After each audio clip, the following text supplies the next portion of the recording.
What's up, everybody? Welcome back to the rePORTER show. As you can tell, we are short a man. He got stole by basketball, sadly. But the show has to go on. We had a lot of games again this week, man. Like I said, with the winter and fall coming on, it's just a lot of events going on. So we're going to try to wrap it all up as best we can. We're going to start this one off with football, man. Football had a matchup against Arkansas Baptist. And if you keep up with football, you know Arkansas Baptist is trash. They like 0-7 or 0-8 or something like that. They haven't won a game all year.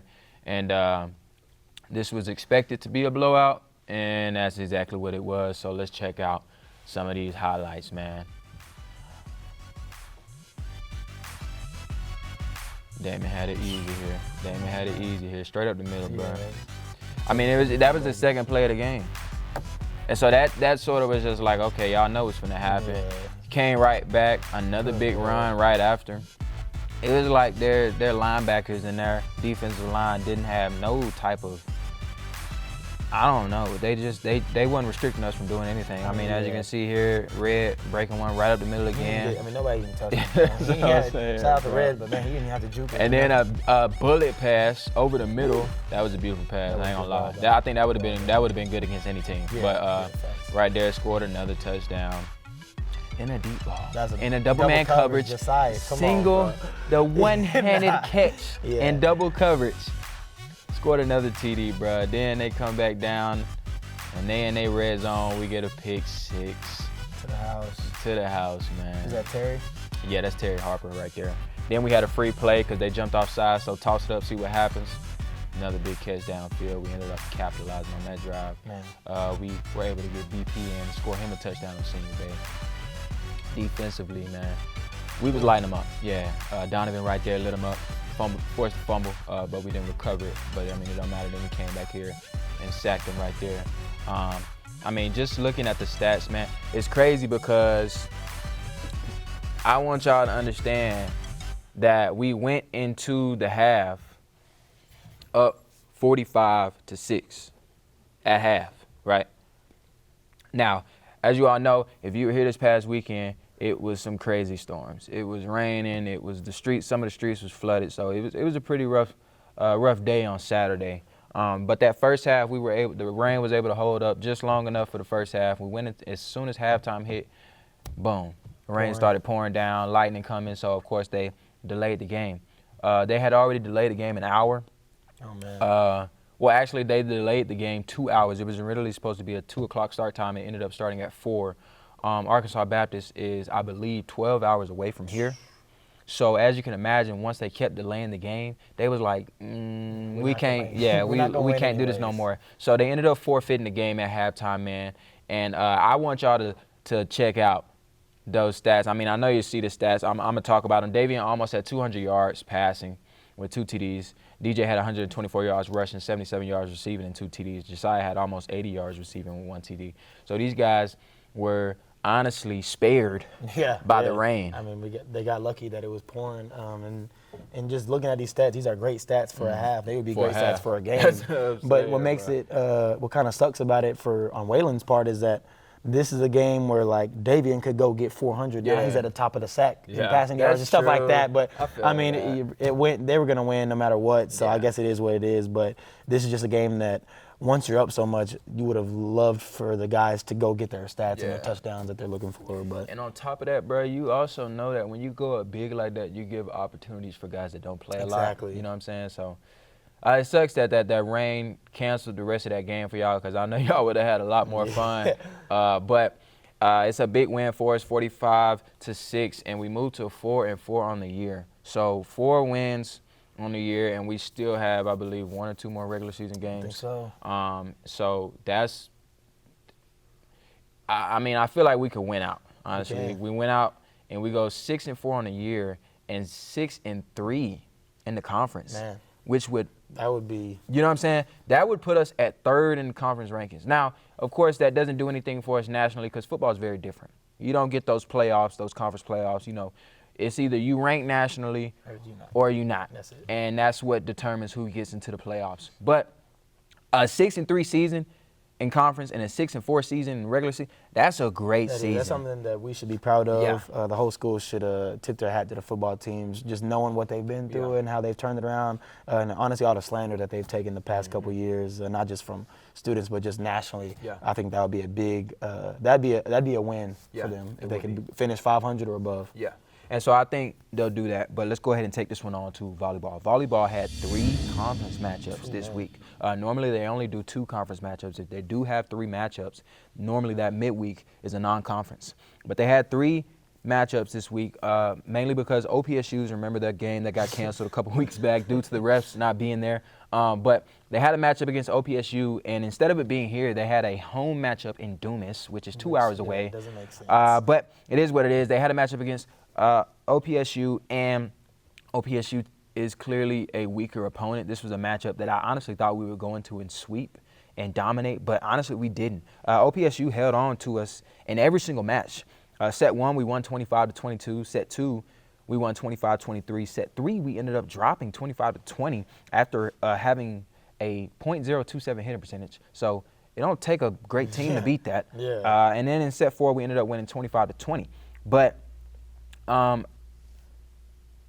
I'll say, even though our attack was persistent in all other sets and we got the job done, that was a lot closer in every single set than I anticipated. Just saying. I mean, I noticed that OPSU put up 20 in every set, which usually, I believe the first time we played them, they did not do that. At all. They definitely had a couple sets where they didn't even get past 15. But so, I mean, it sounds like they were playing like they had something to lose, which they don't. No. And it sounds like we were playing just enough to get the job done. Basically. It's like, what I would guess, I didn't watch the game, I was on the road, but what I would guess is that we got up, they kind of put up a fight, and we were like, all right, now let's lock in. Let's go and finish them off once they got to 20 points. I mean, we had 2 players with 14 kills, and both of them over 300%. Not 300%, my fault. Well, it is. But a 300 hitting percentage, both of them, Carly and Claudia. So that was big for us offensively. What you'll notice over the course of this week is offensively, we did some really great things. So like I said, we won that one 3-1. Let's take it on to the next match. The next matchup was against College of the Ozarks, which, as you know, we dropped. I think it was 5 sets, wasn't it? Or did we lose in? I believe we were up 2-0. Okay. Okay. Well, we don't have a lot of time to go back and check on that right now, so we'll just say that. But we had a matchup against College of the Ozarks, so the rematch, and this time around we really got down to business. In set 1, we started off on a little run, scoring 6 straight early on. Ozarks didn't let us get by easily, though. They kept it tight and tied it eventually at 19 all. But we held on to win this one, 25-21. The offense looked good for us. We had 15 kills, played a very clean set with only 4 errors. So, of course, you know, that's a very high hitting percentage. Set 2, we ended up getting out to another early lead, and this time we kept up the pace and finished this set with a dominant win. Another good performance with 11 kills and only 3 errors, so another high hitting percentage with only, and we won this one 25-17. Set 3, looking for the sweep here. Started out a little shaky, had a couple errors, but we cleaned it up and pulled out to a lead late in this set and won the match 3-0 after winning this set 25-22. So we got the sweep there, so that was good. Honestly, a good response to what happened earlier in the season. And it gives us that momentum that we need going later on into the week, because you want to win out at this point because you only have a couple more games left. So we played complete all the way through, finishing this set with 15 kills and only 5 errors. So like I said, offense, doing some really good things. Flat out dominated them, which definitely did. I mean, I'm sure after you lose to a team that you shouldn't have lost to, you're gonna come out playing with a little bit of an edge to you, a chip on your shoulder, and it seems like that's what the girls did, and they just responded to their last loss to them. But I mean, they just went out and dominated. There was a couple close sets, but at the end of the day, they won 3-0 at Ozarks, so that's all you can ask for. That is all you can ask for. Selma had 13 kills in this one with a .481 hitting percentage. So big game for Selma here. This was a performance that I like to see, a match where we showcased our power, and honestly, that's something that you want to continue, like I said, throughout the rest of this week, because we ended up having a matchup against John Brown. So let's get into that one. The matchup against John Brown in set 1, it was a match where we were consistently chasing. They went on a 5-0 run. sometime in the match, and we ended up having to chase them back and get it back within 2, and then they went on another 5-0 run, and it was really just a game where we weren't the ones applying the pressure. And even though we had another good offensive performance, like I said, they continued this all throughout the week with 11 kills this time, only 2 errors, so a .310 hitting percentage. That would probably win you a lot of matches. But John Brown stepped up their game tremendously, and they topped that with 15 kills, only 2 errors, with a .481 hitting percentage. So we ended up losing this set 25-15. So losing that one 25-15 with that type of offensive performance. Yeah, that's probably gonna hit you in the mouth. That one's gotta hurt a little bit. You know what I'm saying? Because you thinking to yourself, dang, I thought we played, pretty good. No, still lose by 10. And still losing by 10. That hurts, bro.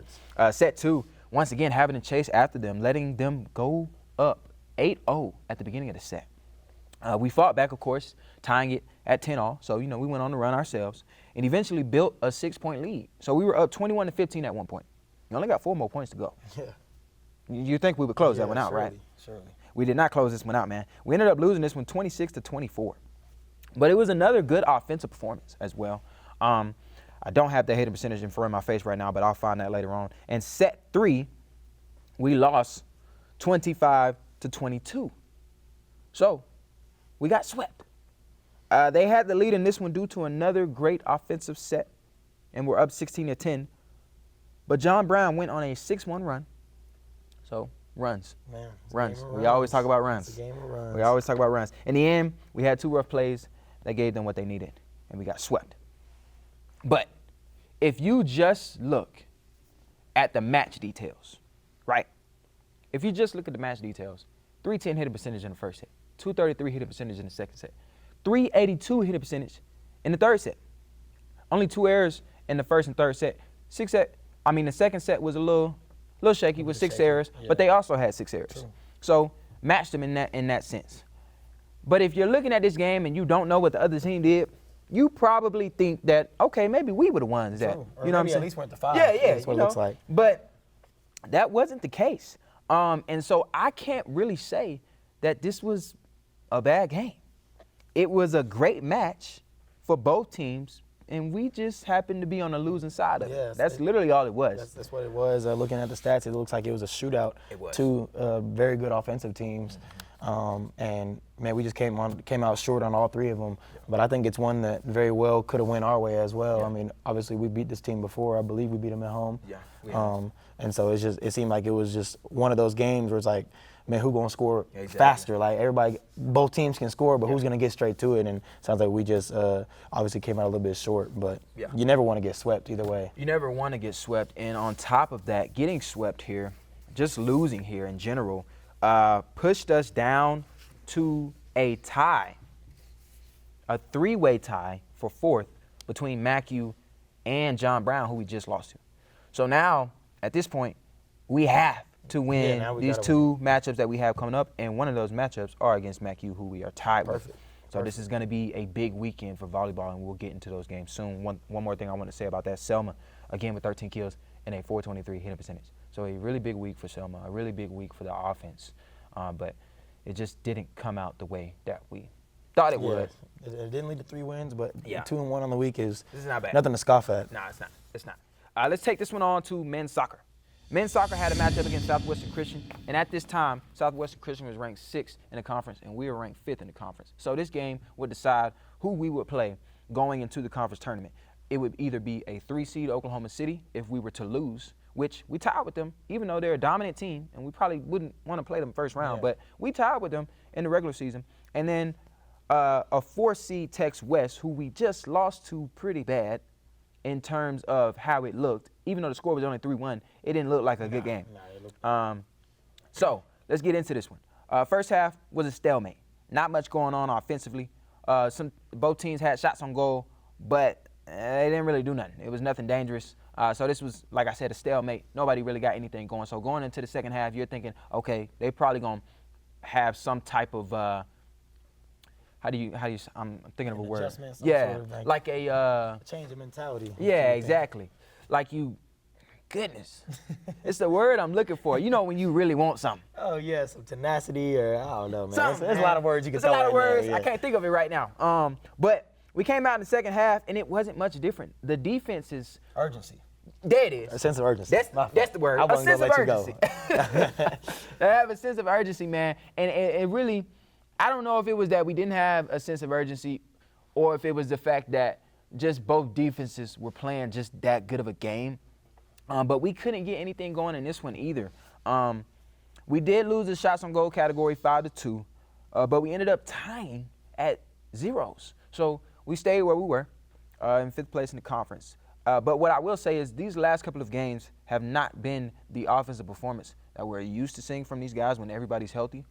And it's honestly not the type of play that you would like to see going into the conference tournament. No, I mean, it's like we're playing good enough to not lose, but we're not winning games right now. And you want to be starting to hit your stride at this time, at this point in the season for soccer. So I don't love where we're at right now. But then again, everybody should raise their level of play going into the postseason. So if there's a time to turn around, it's now. It is. It is.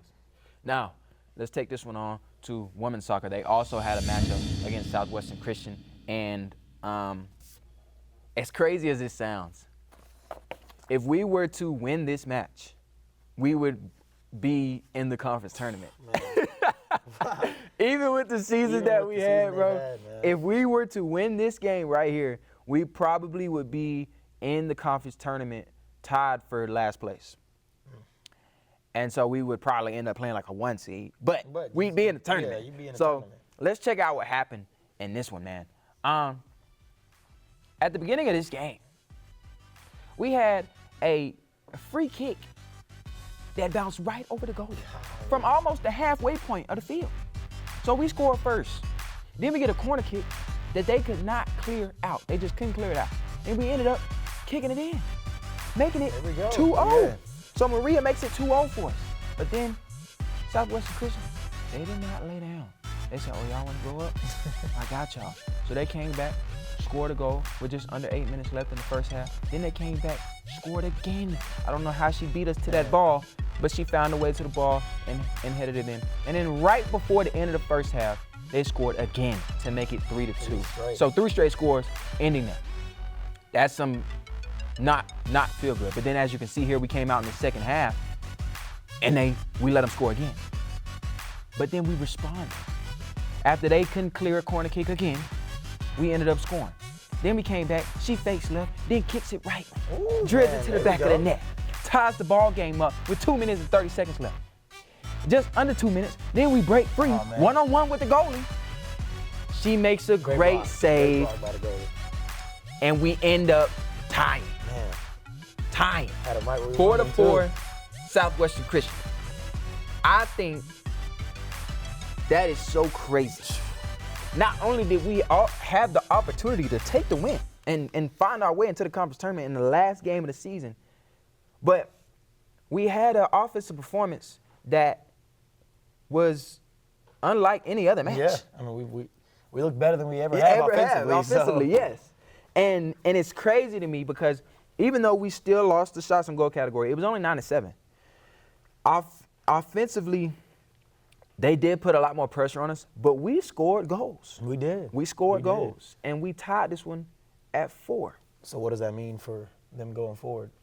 What that means for us going forward is we fell just out of the conference tournament rankings. It was a win that we needed. So the tie didn't do nothing for us. It was a win that we needed, and we did not get it. I mean, that's a heartbreaking way to end your season. But I guess, I mean, if nothing at all, if we get nothing at all from the season, we can at least look back at that game and say, well, man, they left it all on the field. They went out shooting. They did. And they probably had their best offensive performance of the whole season. Yeah, exactly. At the last game, and that's when you want to play your best. But, man, I would have loved for them to – I mean, I didn't even know we had a chance. Yeah. So now it's like, man, I thought the season was already over, but now there's a little bit of hope. And it's like, man, we still didn't get it. But I would have loved them to make the conference tournament. But at least they finished – They finished playing good. They did finish strong. I will say that, and especially knowing that you had, and I saw it in that last play. Ashley, she had just scored the goal previously to tie it, and then she broke free at the end and had a one-on-one look. And honestly, the goalie made a great save. And Ashley, you know, she bent over and just like man, yeah, you know what I'm saying. And it's like, you know, as crazy as it sounds, you can't feel bad about that. You know, know that you were putting on a great performance, and sometimes you just can't come out on top. Yeah, it is what it is. It was a great performance by all of them. We had 4 girls score a goal, so it was spread around offensively. Everybody was getting active, and it was just a good game that we just couldn't pull out a win from. So that would be the end of the season for women's soccer. That's a good note to end on. I will say that. Let's take this one on to men's wrestling. Men's wrestling had a tournament in Park City, Kansas at the Falcon Open. Now, for the men's side, they had 2 different tournaments. They had the amateur tournament and they had the elite tournament. We took 8 members. Actually, I'm sorry, 14, 13. Okay, that's the correct number. I'm not going to adjust no more. We took 13 members on the men's side, and I will correct that again, and I don't care. We took 8 for the elite bracket, and we took 10 for the amateur. So 18 members in all. Okay, I'm sorry, y'all. But anywho, we had 8 members in the elite tournament, and 5 guys were able to score some points for us and in this elite bracket. Now, what I will say is for the men's side, they didn't have team scores. I don't know why. Normally at the end, you have your team score so you can see what team scored the most points, and then you rank the teams, But when I went to check the sites, they had the points next to our individual players, but I guess it was a glitch in the website or something, and none of the points added up to a total team score. So not a single team on the tournament had a point for their team, so there was no rankings. I wish I would have known what that was, because maybe we would have placed, and that'd be something else that I could talk about. But all I can talk about is individual performance so far for the men. At 149 in the elite bracket, we had 8th ranked Alex Pena, who won by pin in his first matchup against an opponent from Grandview. In his second match, he faced off against an opponent from Newman D2 school and won by a major decision, 14-3. His next opponent would be the 7th ranked wrestler in the NAIA at 149 from Grandview. So he's the 8th ranked, facing off against the 7th ranked. Yeah, that's what you want to see. That's the matchup you want to see right there. And we ended up tying. But in wrestling, you can't tie. No ties. So what happens in wrestling is you go into overtime. And if you tie in overtime, the win goes to whoever has the most riding time. Now, riding time in wrestling means you had the most control on the floor, on the mat. So you was controlling the match for most of the time. So even though we tied, and it was a really good match, we took the loss for Alex. So he ended up going into the consolation bracket. Consolation bracket is competing for 3rd place, but nothing came of it.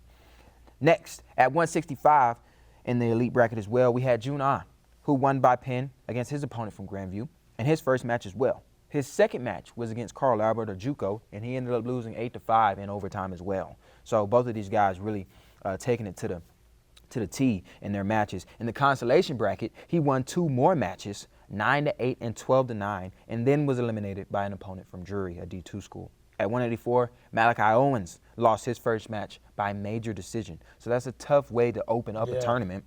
But it was against the 12th ranked wrestler in the NAIA in his weight class. So he went into the consolation bracket and earned himself 3 more matches, though. So ain't nothing wrong with that. He won the first match by decision 4-2 and the next by pin before being eliminated by the 24th ranked wrestler in the NAIA. So they had a lot of top dogs in this tournament, as you can see. At 197 in the elite bracket as well was 21st ranked John Bray for us. He won his matchup against his opponent from Morningside by decision 7-3. He would then run into an opponent from Fort Hays State who is ranked number 8 in D2 in his weight class. And, that's a tough match. It is. And we ended up losing that one by major decision, 11-0. So he went into the consolation bracket. But he also won 2 more matches, both by pin, before being eliminated by the 2nd ranked wrestler in the NAIA at his weight class. Man, this is a loaded tournament. It's a very loaded tournament. So then, I believe that was it for the elite bracket. Those were the 4 men in the elite bracket that won 2 or more matches. There was a lot of things to cover, so I couldn't cover every single wrestling match that they had. So I only covered the guys who won 2 or more matches. So for the guys who weren't covered, I'm sorry, but we got to keep it short here. In the amateur tournament, we had 10 members and 8 of them scored points for the team. So I think this would have been something that we probably would have ranked really high as a team if we would have saw points, but didn't see any points, like I said. At 141, Nathaniel Ruiz won his first match by decision 4-3 versus Central Oklahoma, a D2 school. Then he won his next by pin versus another D2 opponent from Drury, but lost the following match by decision 5-0. He won 2 more matches in consolation, one by pin and the other by decision 7-1 before being eliminated. So nothing came of it. At 285, Keegan Davis won his first 2 matches by pin versus opponents from Oklahoma City and Friends before being sent to the consolation bracket and then being eliminated. So none of our guys were able to place in the top 3 for any of their weight classes. It wasn't a bad tournament though. They faced off against a lot of good competition, and we had some wins, but we just didn't have enough wins to place. To place top 3. But it's good to see that type of talent early in the season, because those are the guys you're probably going to see later down the line in the national tournament or however they do it for wrestling. So it's good for us to get a taste of that early. It is. And they always go to these big tournaments, so I like keeping up with wrestling. On the women's side, as you all know, women's dominated. I mean, men's did too the other week, but women's really handled their business. So I had some really high expectations for women's wrestling when I was going to check out this tournament, and they did not upset me. At the Falcon Open as well in Park City, Kansas, the same thing with the women. I'm only covering if they won 2 or more matches. Now, sadly, well, everybody won. Yeah. So I won't say sadly, but for me, sadly, because I got a lot of information. At 103, well, like I said, we had 19 members that we took, and 15 of them competed in this. Scored in this. At 103, Mallory Dominguez, I'm sorry. I'm so sorry. I'm trying to speak fast, y'all, because I'm trying to get through this information, so I'm sorry. She lost her first match, but went into the consolation bracket and won her next 2 matches by pin versus opponents from Central Christian and Midland before being eliminated. At 110, Alyssa Cowan won her first match by pin, but lost the next by tech fall. So was sent to consolation bracket, in which she was then eliminated by her own teammate. And we'll get to that. At 110, Alexis Navarre lost her first match, but also went into that consolation bracket with some purpose, winning her next 3 matches. 2 by pin, one of those opponents being from Oklahoma State, and 1 by tech fall, 14-2, before being eliminated. At 110, Naheem Arenas also lost her first match, so she went into the consolation bracket. So we had 3 team members in the 110. So of course, eventually they was going to run into each other. So she won her 2 matches both by pin, with one of them being against her teammate, like we said earlier. But after that, she was eliminated. At 117, Margarita Norris won her first match by pin against an opponent from Oklahoma State, but lost her next match, and in consolation won a match by pin, only to be eliminated in her very next match. Now, here's where things started getting good for the women's side. At 124, 18th ranked Tess Barnett was handling business. She won her first match by tech fall 10-0, her next by pin, and the next by tech fall 10-0 again, which put her in a championship match at 124. But that's where her winning would stop. She ended up losing by pin to an opponent from Ottawa, and so she placed second in her weight class. So that's a great finish for us. A lot of points when you place in the top 3. So at 131, Maya Brown lost her first match, but in the consolation bracket, she won 2 matches by pin, one of those opponents being from Oklahoma State, before being eliminated by the 10th ranked wrestler in the NAIA in her weight class. At 138, last week's player of the week, Jordan Suarez, 6th ranked in the nation. Oh, man. Right? She did not come to play. She went 5-0 in this tournament, with 4 of those being tech falls, all being 10-0. She didn't waste no time. And one of them being won by pin. The championship match, right? Championship match, you think it's going to be a little competitive. No. She won that one by tech fall as well, 10-0. So she ain't to be played with. Nah, she not to be trifled with. Not at all. And she's 6th ranked in the nation. She might need to be bumped up. Move up. She need to be bumped up. If you dominating like that, and then in the championship match they not even competing with you. Not even close. I mean, nobody was even close to her. Come on now. So at 145, Ava Schinkel won her first 2 matches by pin versus opponents from Oklahoma City and Midland. Lost her 3rd match, then went into the consolation bracket and was eliminated. At 160, Mahogany Castle won her first match by decision 5-2 before being sent to the consolation bracket, where she won 2 matches by tech fall 16-5 and 11-0 before being eliminated.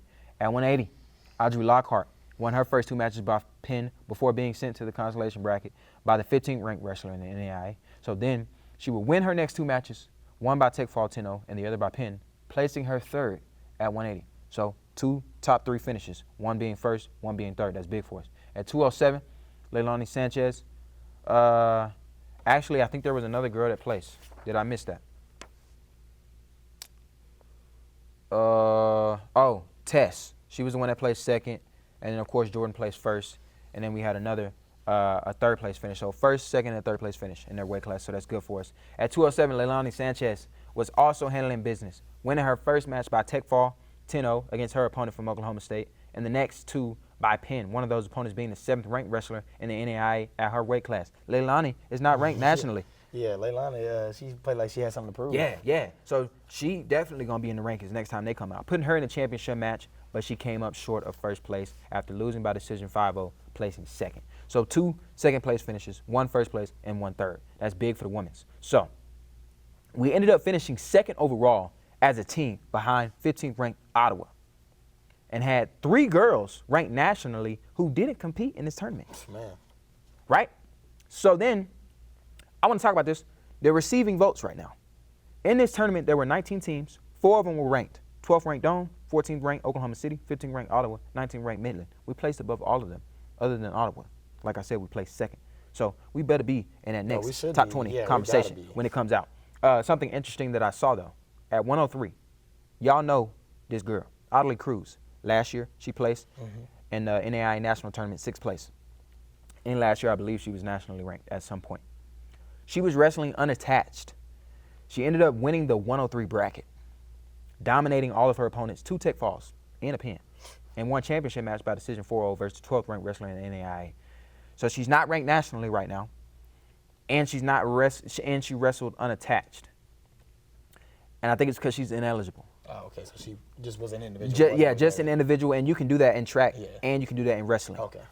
You can do your own thing unattached. Now, girl, I need you to be eligible though, because we could have used. Yeah, we won. We could have used that. We got them points. We got first. And she would be ranked nationally right now. That also helps our national ranking. Yeah. So we need you to be eligible. However you gonna do that, I need you to get it done. Yeah, whatever needs to be done, let's get it done. Exactly, man. We got 2 more games that we need to cover. Well, 3 more technically, and we're gonna get this one out the way. Women's basketball had a matchup against Arlington Baptist.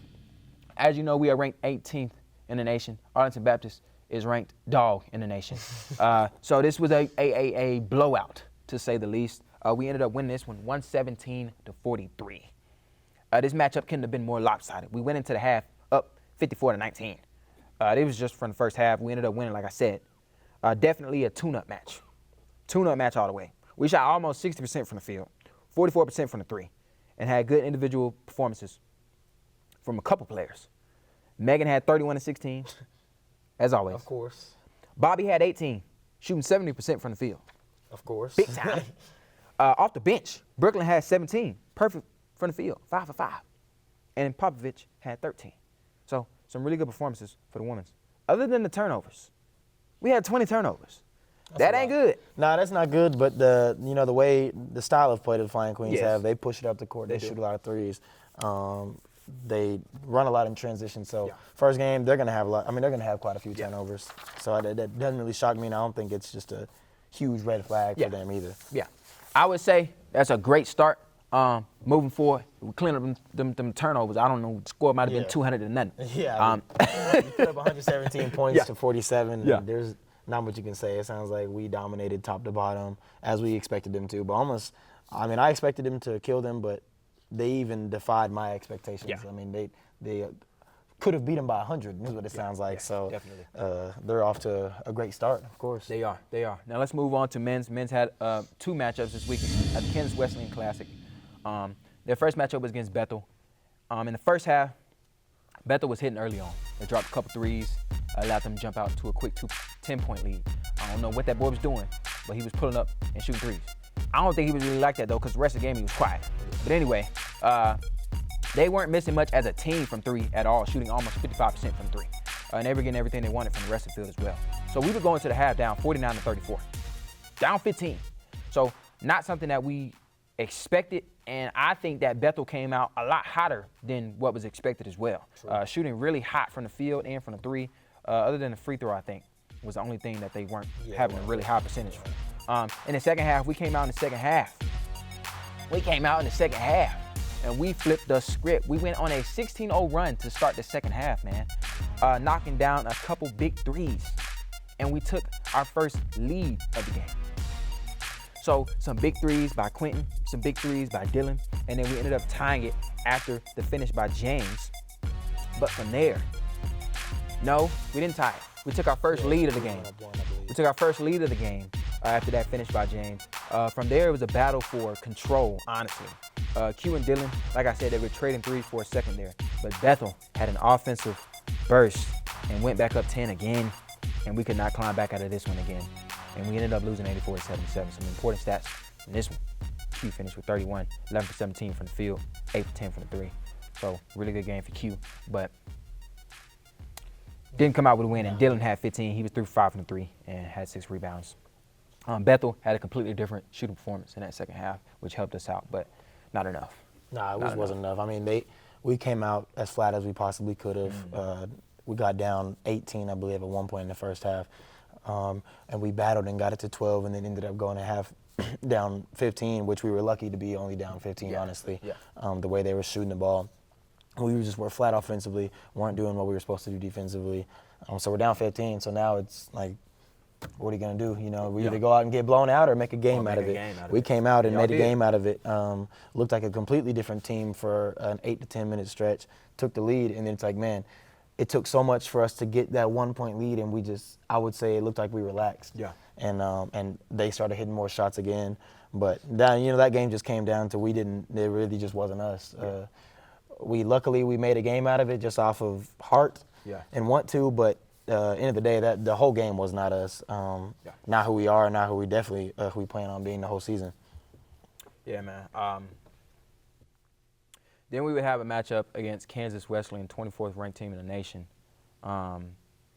And I'm gonna let you have that one, Tuck. Go ahead and take that one. Yeah, so we played Kansas Wesleyan. They're always a good team. They're number 24, like you just said, in the country, and they're the host of the tournament. So it was a pretty big time game for them. They had a lot of fans, a band, and they had a band playing. So it was one of those games you want to play in, a big time road game, and I want to say they probably didn't think. They saw us play the night before and probably were like, oh, these guys probably a pushover. We came out.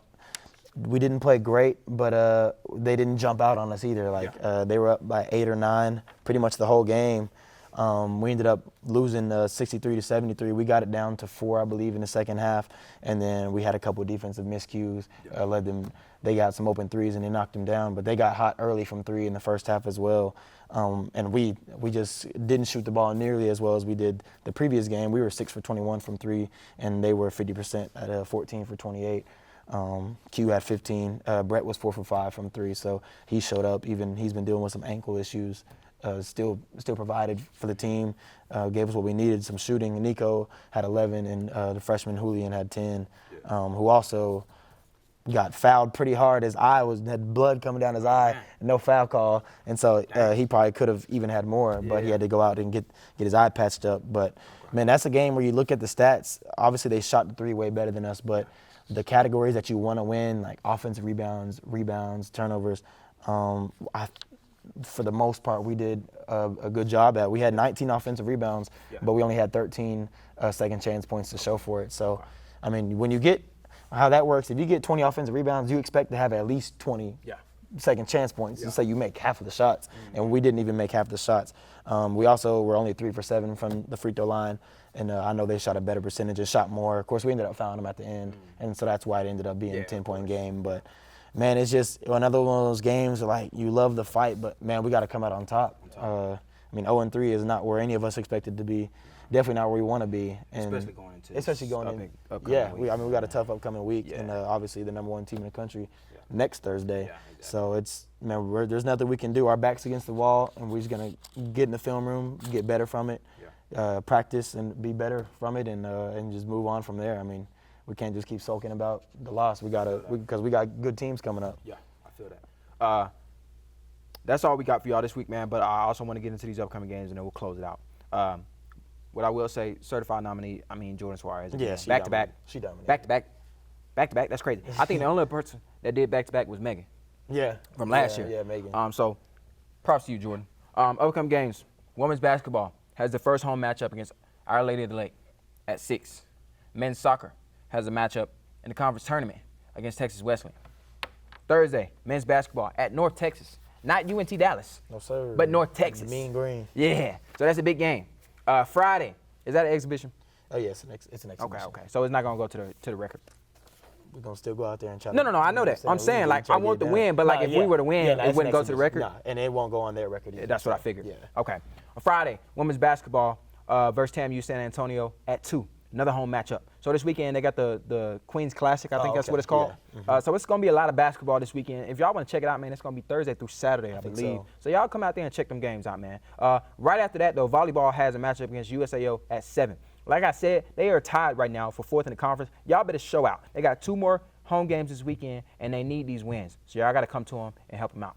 Saturday, men's wrestling will be at the Carl Albert Open. I'm pretty sure there's going to be a lot of big matchups again, so we'll have a lot for y'all next week. And then football will be at Texas College, which I have no doubt they're going to win. And then volleyball will be here again versus McU at 1, who we are tied with right now in the conference. We need that one. We need it. We need all of them. We need every single game this week. If y'all just come back with a bunch of wins, I'll be happy. And hopefully I don't have this many games to cover next week, because right now we're going way over time. But, I mean, what can I do when y'all schedule 13 matchups in a week? My goodness, too many games, man. But we'll see y'all same time next week.